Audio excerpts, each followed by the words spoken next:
Okay, we'll go ahead and take questions for Coach Huggins. I'll use the raised hand feature. The first is Greg Hunter. So Bob, just start with Baylor. What do you see from them? How different are they from last year? Oh, I don't think they're a whole lot different. I mean, their guards may not shoot it quite as consistent as they did a year ago, but they're good. I mean, they can create. They create really good shots for themselves. They create for others. Their two bigs, I think, have gotten much better. They brought in a freshman who plays on a wing at 6'6" and really athletic. And they're just, you combine that with Mayer, who is every bit of 6'10" and plays on the perimeter. I mean, they're hard to match up with.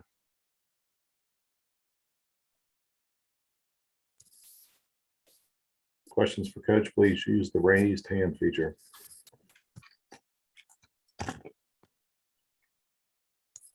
And we'll go to Justin.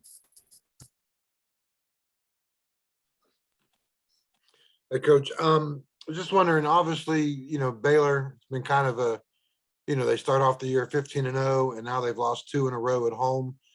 Just by looking at it on paper, it looks like they just kind of failed to make shots. But did you see anything else in those 2 losses, as compared to what they were doing with the 15 wins? Well, I think Sean said it best. They're playing in the hardest league in America. This league is hard, and the coaching in this league is fantastic. I think I was told earlier today that all 10 teams are ranked in like the top 75 in the net. Right. I think Kansas State being the lowest. You just don't get a break in this league. We were in the Big East when I got here, and there were teams that quite honestly were a break. There's no breaks in this league. And the travel in this league's hard.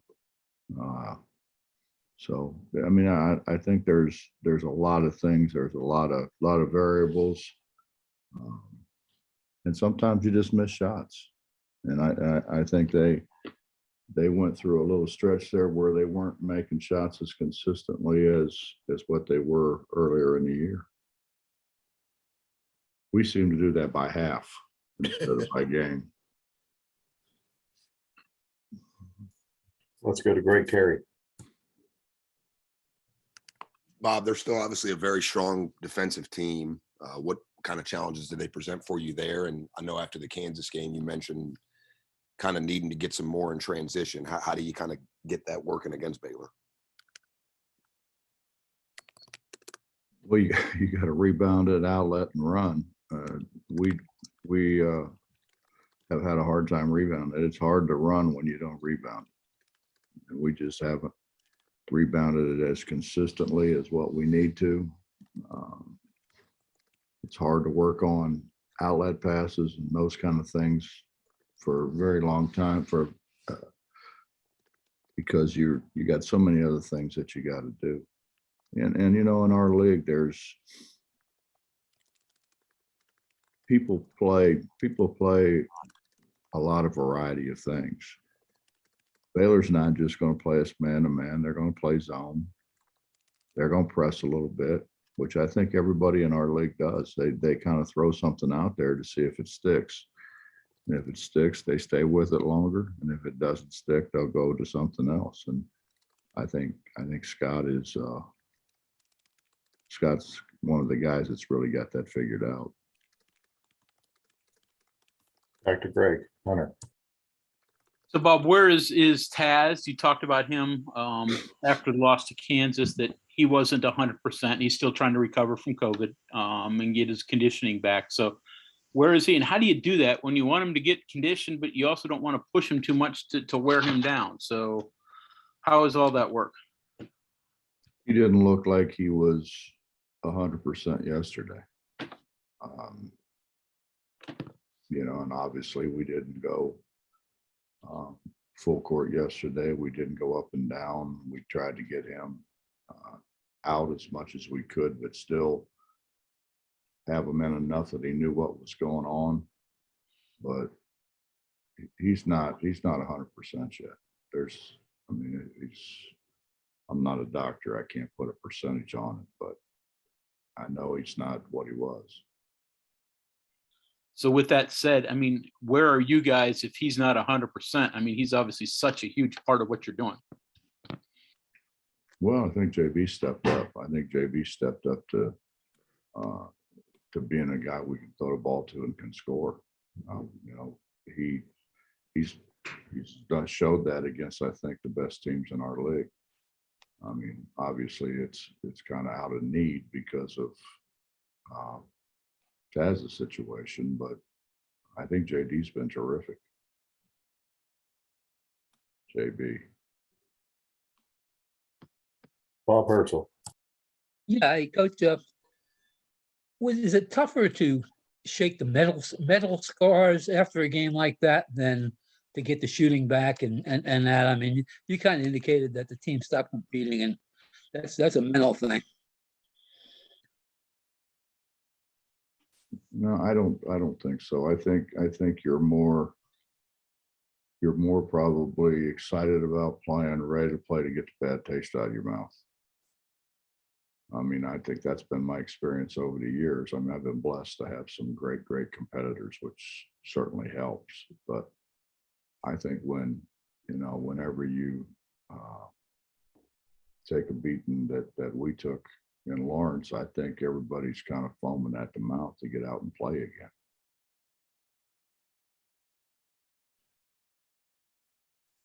Back to Justin. Hey, Coach, just was kind of interested in some of the matchups here. I mean, you mentioned their bigs. Thomba's obviously a big guy, and then the other big, who I'm not even going to try to pronounce his name, Jonathan, is another big guy. You mentioned Mayers, 6'10", kind of plays more like a guard. The size that they do have inside seems kind of versatile. They could do some different things with it. What kind of matchup problems are there for you guys? Well, they start 6'10", 6'8", 6'9", 6'3", 6 foot. So it's a lot of matchup problems. It's particularly when the guy we've been playing on everybody else's bigs is, I think he lists himself at 6'6". I think that's just an out and out barefaced lie. He's more 6'4", 6'5", So, I mean, that's why they've had the run that they've had. They've got really good players. Greg Hunter. Bob, where's the development of James Okonkwo? You haven't played him in recent games. Is he healthy? Do you think you play him much down the stretch, or where is he? Well, in all honesty, I wanted to play him the last 2 games, and then then you start thinking, do I play him, where he's going to play maybe a game or 2, and because I don't know, obviously, what's going to happen down the road with playing in this league. And he really wasn't ready to play early on when we were playing teams that we could have got him in. Is it worth taking away a year away from him? Or do you redshirt him and he has 4 to go? And that's what we struggle with. He's getting better and better and better, and I think at some point in time, probably this year, he will be able to help us. But I don't know that you burn a year for that. That's what we go through as a staff is, and I know things are different now. With who knows that will the NCAA give everybody another COVID year? I mean, who knows? Who knows what they're doing? So it just makes it. I mean, I looked at him the Kansas game, but I mean, he's not going to come in and win the game. That's for sure. So why burn it? But the way he's been playing in practice, he's starting to catch on. And now you're talking about a guy came over here from England and went to Beckley Prep, and Justin does a fantastic job down there with those guys. But I mean, they're playing some of the best prep schools in the country. but he hasn't, you know, he just hasn't had. He didn't grow up here playing in the summer leagues, playing in AAU. You know, he just didn't. He doesn't have all that background. So, but the way our bigs are, I mean, I played Senny in practice more yesterday than I've ever played Senny. I mean, you know, we got to do something because obviously what we're doing isn't working. Back to Hertz. Yeah, Bob, what's it like going through this league when, I mean, Kansas and Oklahoma State and Baylor are like three different animals that you play in a week. Different approaches, different skills, different ways of playing the game. What does that do to a team that's trying to find itself? Well, I think it's hard. You know, not just do they do different things, they do different things well. You know, it's got to be the best coached league in America. And you know, I've been in all kind of leagues. I mean, I was in leagues with MK Turk and Denny Crum and on and on and on. And I, you know, I was in the Big East when the Big East was the Big East. And you know, I don't think any of those leagues top to bottom were as good. Some of them were really terrific at the top, but the bottom was the bottom. You know, and I don't see that in this league. I don't see, you know, we sit there sometimes and we were playing a team that had 4 first-round draft picks.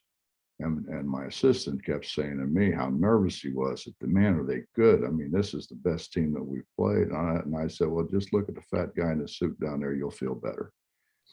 And it's this league is hard. I mean, this is you know that we get that it's supposedly a football league, but the basketball in this league and the coaching in this league is fantastic. You mentioned foaming at the mouth after a game like the last one and being excited to get back out there and play. Is it easier to shake off a loss like that one where just everything went wrong and you know you just had one of those days, or a loss where you lose in the last second and could have won, should have won maybe? I honestly don't know our personnel well enough because we haven't gone through that before. You know, some guys are foaming at the mouth and can't wait to get out there, where other guys are like, oh, here we go again. And I don't, you can't get that out of practice. And you know, we really, other than what UAB and maybe one other team, really weren't tested in the Connecticut, UAB Connecticut. You know, we weren't as tested as what's maybe some years we are, or you have returning guys, or you have enough returning guys that kind of carry the load for you. We don't have a whole lot of returning guys. We don't have and we don't have a bunch of people who are familiar and understand our culture. So, I mean, I'd be lying if I told you I had it figured out. I don't. Like Casaza. Hey, Bob, how are you? Good, Mike. I have 2 for you. Oh, I guess 3. James can't redshirt, correct? He could, yeah. How would that work? He would get another year. Okay. I wasn't sure if he played more than he's allowed or anything like that. He hasn't been in a game that I know of. James? No. I think he has. I'll look. You caught my attention with changing what you do in the post, which may be changing who you play in the post, but based on the way you all want to rebound and play defense and even get easier shots on offense, that seems like a significant change with I don't know, just getting something different. How many options exist to do something different with your bigs, offensively, defensively, whatever?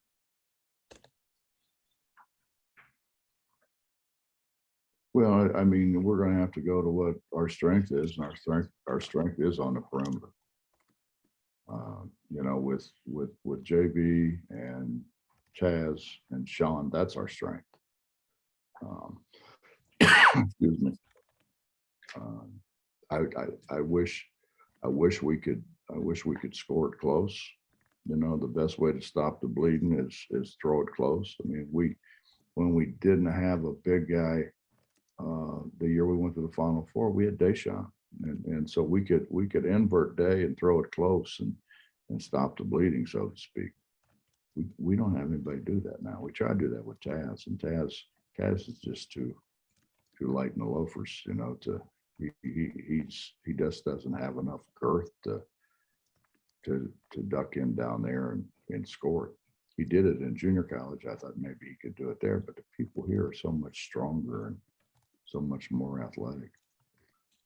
And then going to the number of teams that you play in the league now, I seem to remember you saying before that at some point you figure out how to guard a ball screen and do this and that, and there's not much of a difference, I guess. But do you see a lot of continuity from one opponent to the next, or do you have 9 opponents who are, I wouldn't say unique, but you really can't borrow from one game plan or one practice plan to get ready for the next one? No, not at all. Not at all. That's what makes it. That's what makes the league so hard, and not just they don't do the same thing. What they do really well. So you don't see 2 teams in our league basically playing the same way. You don't see anybody else playing the way Baylor plays. And it's all personnel driven. It's all personnel driven. You try to do what you do to fit the people that you have to get the most out of them.